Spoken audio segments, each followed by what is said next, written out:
Was the worst of times. So begins that classic by Charles Dickens, A Tale of Two Cities. And perhaps that describes our times as well, fairly accurately. The best of times. After an improbable season, the Rains found themselves in the playoffs. Definitely. That's appropriate for this particular week, is it not? Because it was in the beginning that we made the playoffs. You would have been sad if I hadn't done that.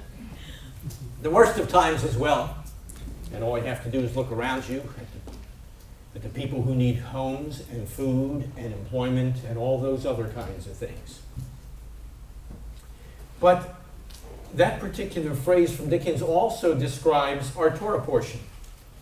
You see, our Parsha describes both blessing and curse, the best of times and the worst of times. In fact, the text begins, as Jay read it for us, Bereshit bara Elohim. As all things began, there was God, creating. And what better indicator can you have than that of blessing and life? On the other hand, as you continue on into verse 2, as Rabbi Jason did for us, we read such words as tohu vavohu. We read such words as vahoshek.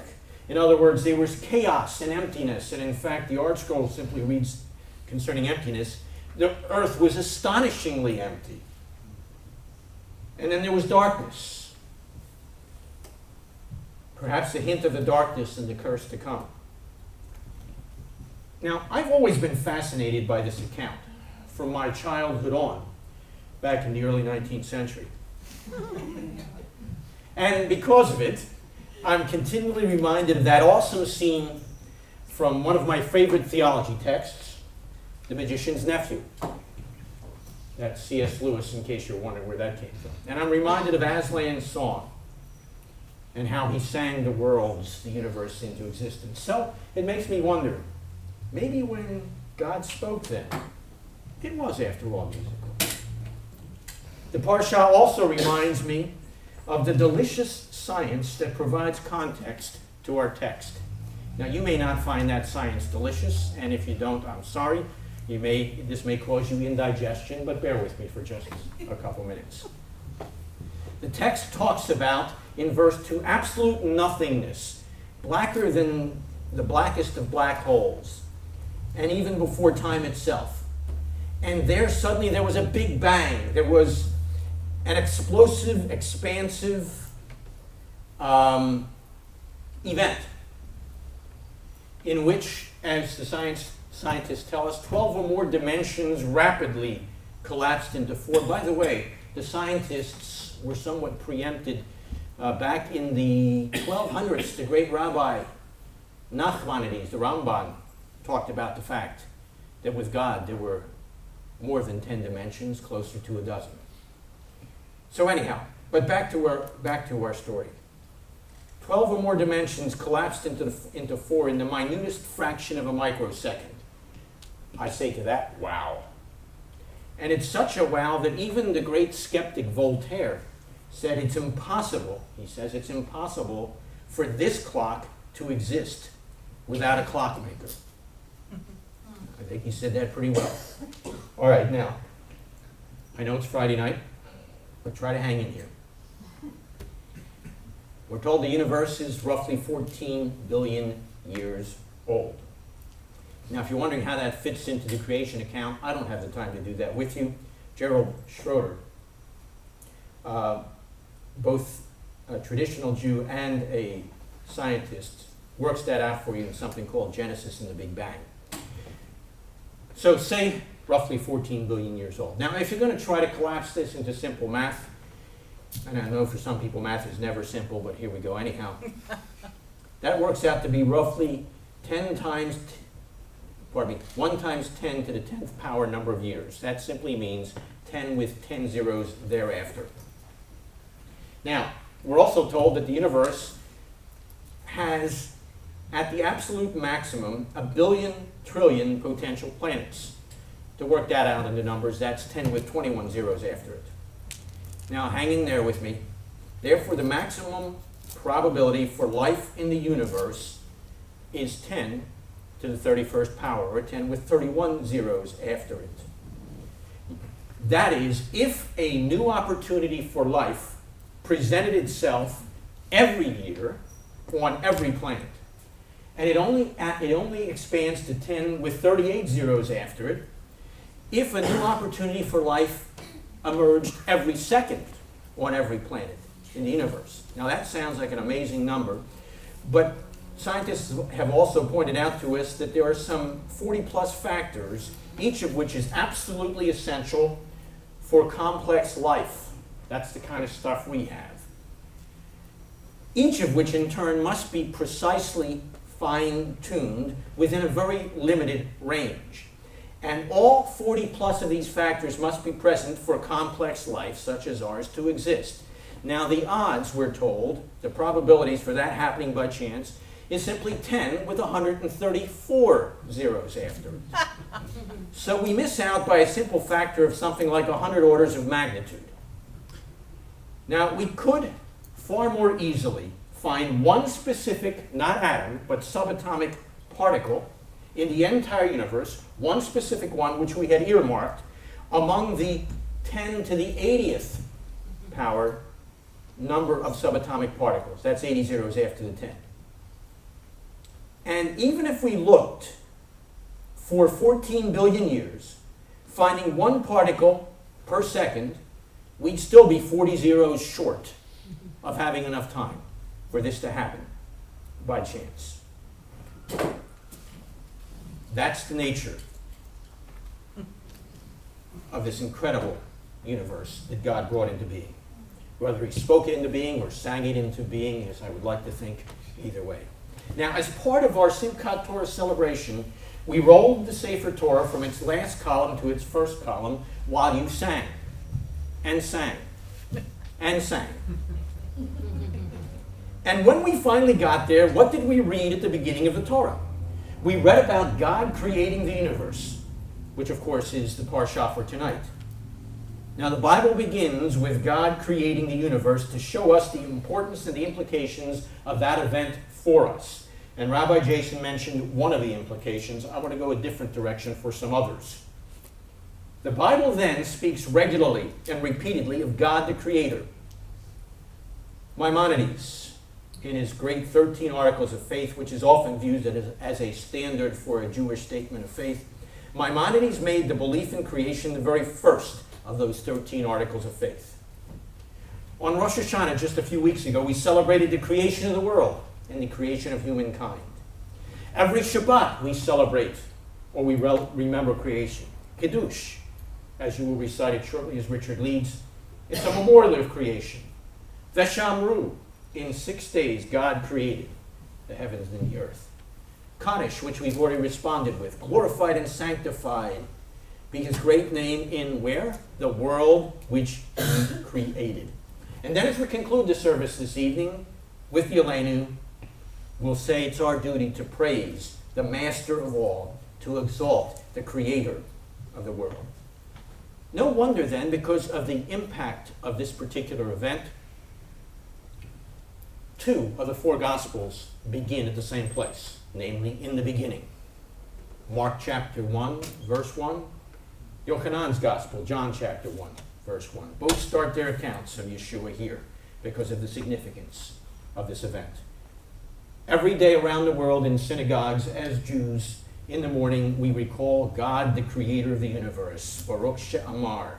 Blessed be the one who spoke, and the world came about. Blessed be he. Blessed be the one who spoke and who created. Blessed be the one who made, listen to this, who made the beginning.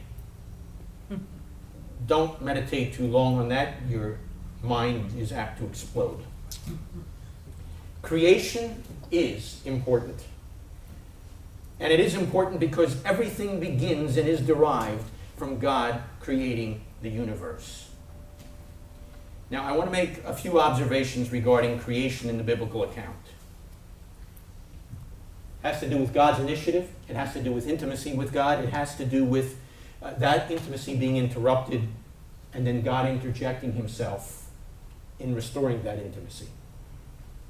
It's all at God's initiative, with respect not only to creation, but with respect to us as his creatures. With respect to creation, we're told it was tohu, absolutely chaotic.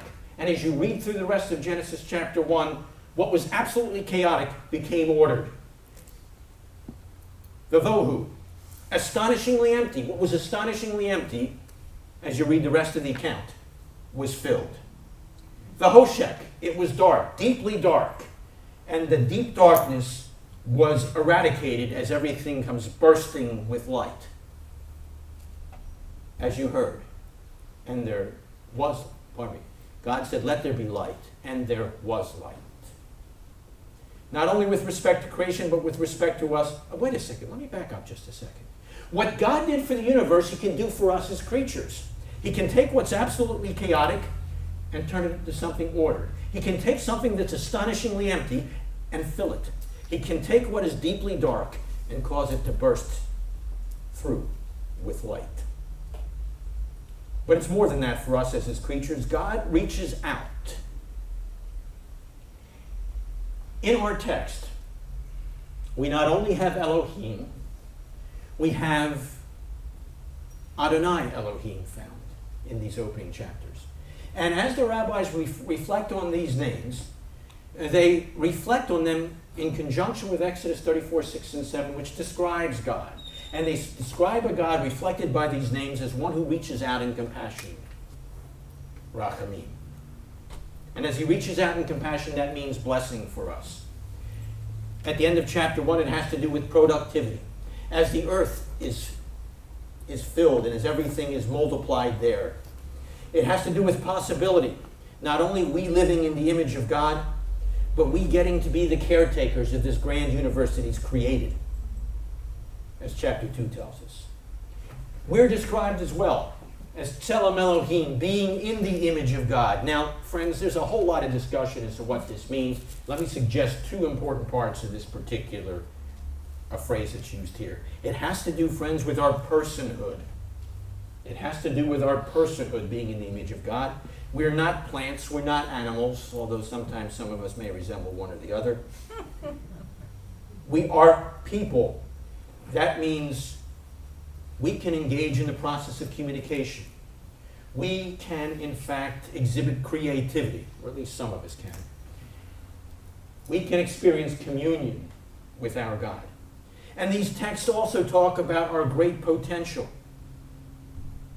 So we have the potential of making good choices. The tree was there to help us make the right choice. So there's the initiative of God concerning creation, initiative of God concerning us as his creatures and reaching out to us. And as a result, there's intimacy. There's intimacy with each other. So God creates a suitable companion. The text is very interesting. I don't have the time to get into that particular text, but the text in Hebrew is quite clear. This companion is equal to the one for whom she is the companion of. Did I use enough prepositions in there? I'm not sure. But not only intimacy with each other, intimacy with our Creator. In one of the most wow passages in all of Scripture, Genesis 3, verse 8, we find that God walks in the garden with Adam and Eve. That's wow. Now, next week, we're going to read the story of Noah. Now, for Noah, it was an amazing thing. We're told concerning Noah that he followed God. But that doesn't come close to what Adam and Eve experienced. Noah followed God. Adam and Eve strolled with God. Is this paradise? Yes, it is paradise. But as you read the text, it's not paradise. And you might say, wait a second, what do you mean? Well, let me remind you, appearances can be deceiving. The cab driver picks up a nun. She gets into the cab and notices this very handsome cab driver won't stop staring at her. So she asks him why he's staring, and he replies, I have a question to ask you, but I don't want to offend you.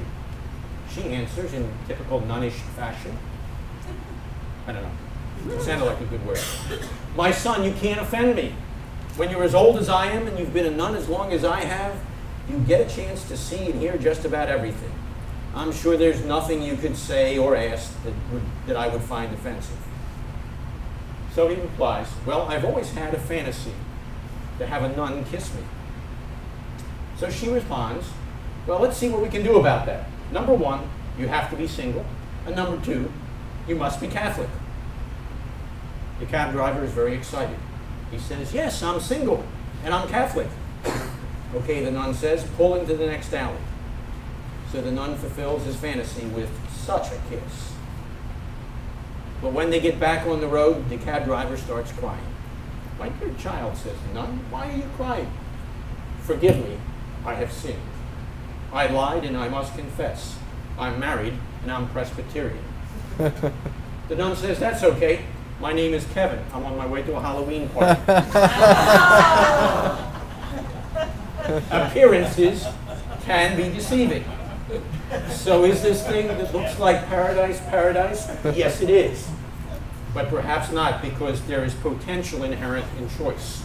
And part of the potential inherent in choice is that we make the wrong one. No reflection on whether the cab driver or the nun in this case made the right or the wrong choice. But what results is the interruption of the intimacy as the story unfolds. And it begins with doubt. It's doubting God, and specifically doubting his clear instruction. That's what brings this couple into trouble. But even more precisely, it's doing so in a way that results in consciously, deliberately disregarding those very clear instructions. It's one thing to doubt stuff about God because we don't know certain things. It's another thing to express doubt when we have precise and clear instructions. In other words, here the wrong choice results in rotten consequences. You have a curse. And that means the intimacy is shattered. Instead of strolling in the garden, Adam and Eve are now hiding in the garden from God. Instead of the paradise that was there described in the first 2 chapters, all of a sudden now we do have rotten fruit and weeds and all that kind of stuff. And in fact, not only do you have that at the end of chapter 3, Adam and Eve are tossed out of the garden.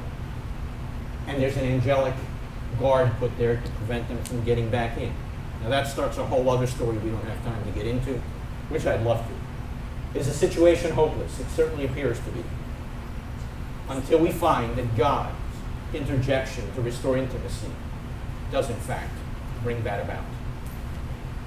As I suggested, the names that are used here, the Lord God in chapter 3 on a couple occasions, is a reminder of Rachamim.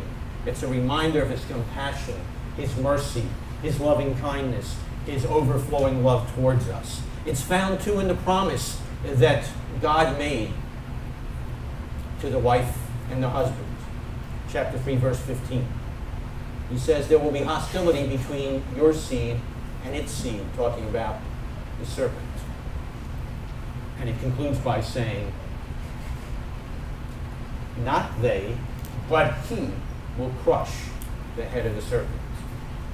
Interesting text, interesting terms, no time to explore them, other than to remind you that the seed suddenly becomes a very special he.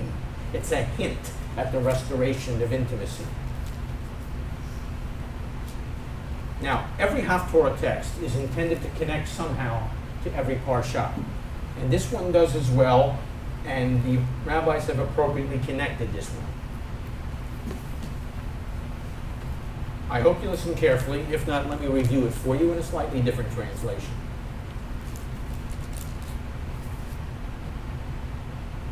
It talks about someone who appears on the scene called a servant, described as God's Spirit is on him. He will bring justice to the nations. It certainly sounds like some of the messianic imagery we have built into our liturgy that we anticipate, whether we're Jews or whether we're Jews who are messianically inclined.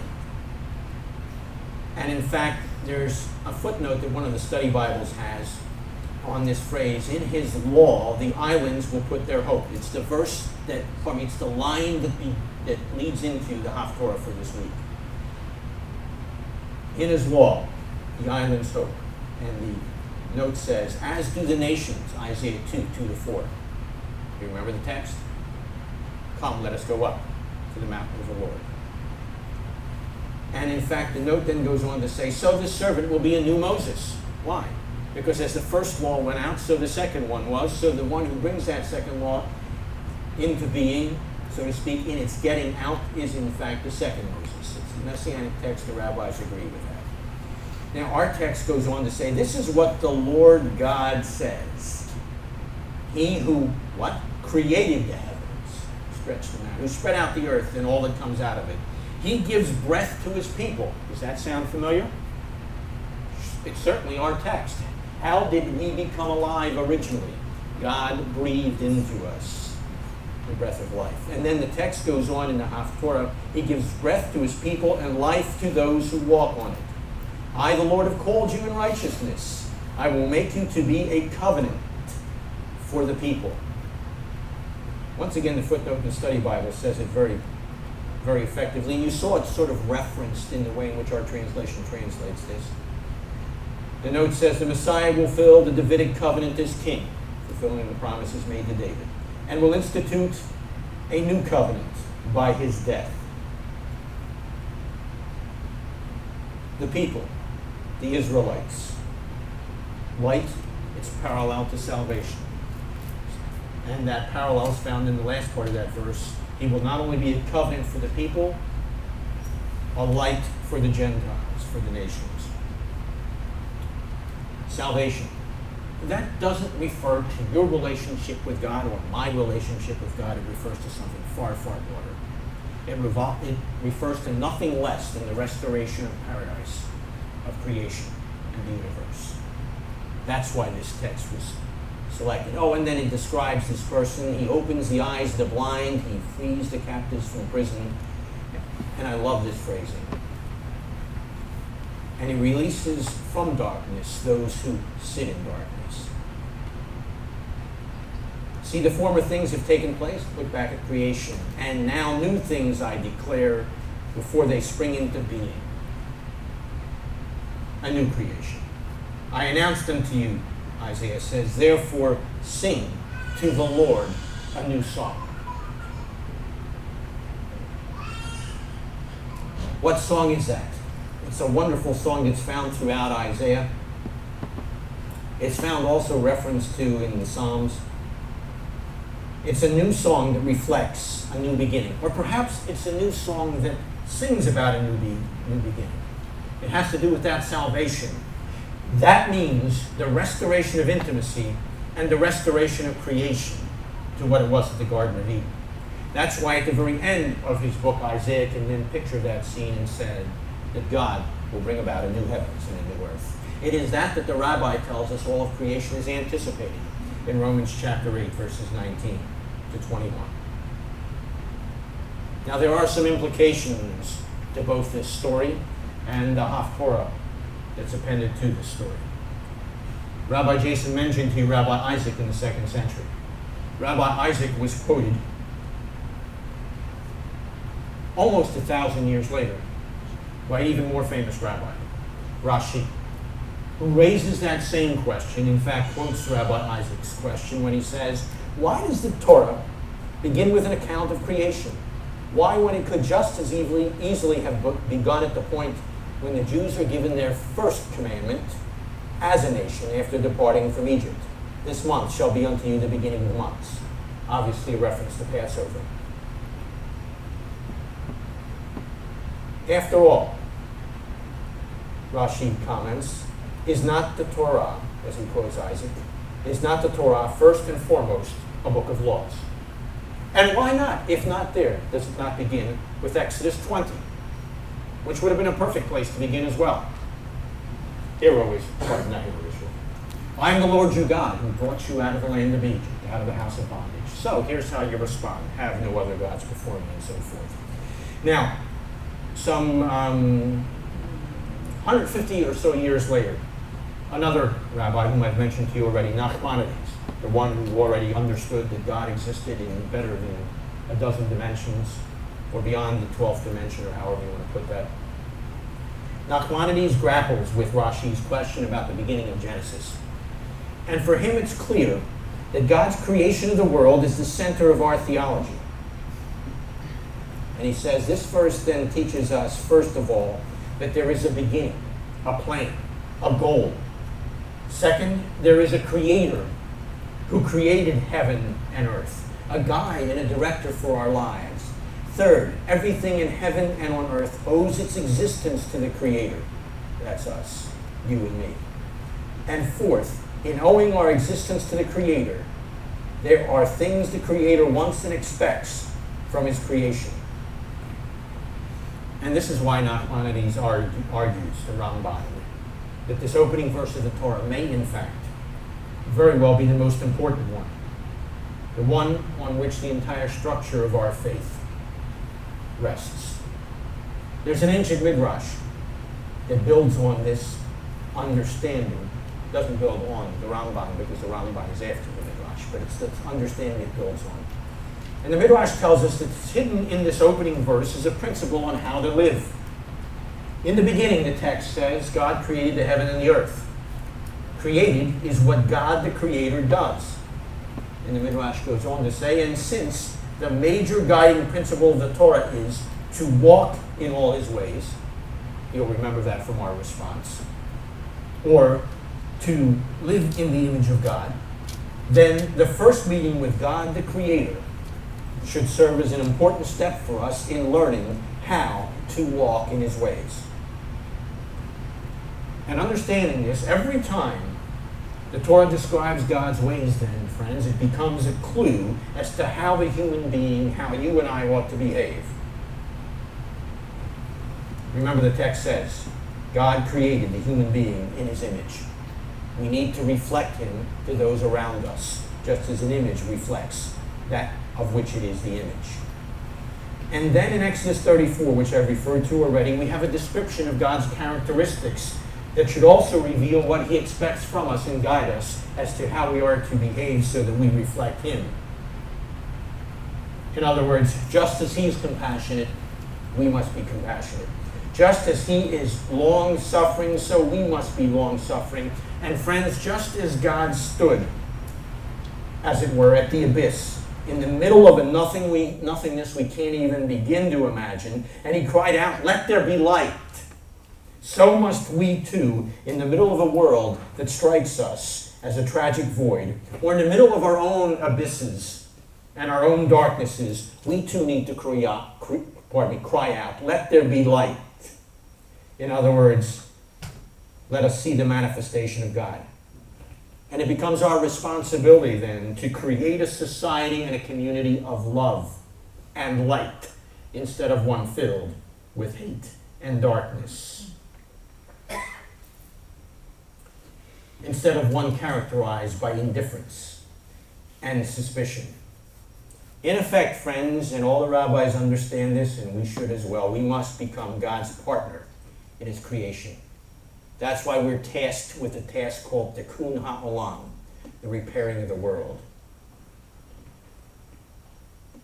That's why we need to follow the one who is described in Isaiah 42 and in Matthew 11. As a bruised reed, he will not break. A smoldering wick, he will not quench. That's how we respond to others. Or as Isaiah 61 says, he has sent me to bind up the brokenhearted. That's our role. That, my friends, is our choice. And that choice was just a couple weeks ago, reinforced for us as we concluded the Torah readings in Deuteronomy chapter 32. Moses sang a song, it's another song, to the people. And at the end he said, here's your choice. Blessing or curse? Life or death? He says, so make your choice. Now, I know I shared this scene with you a couple weeks ago over the high holidays. It's very appropriate for here as well. It is from that theology text called The Magician's Nephew.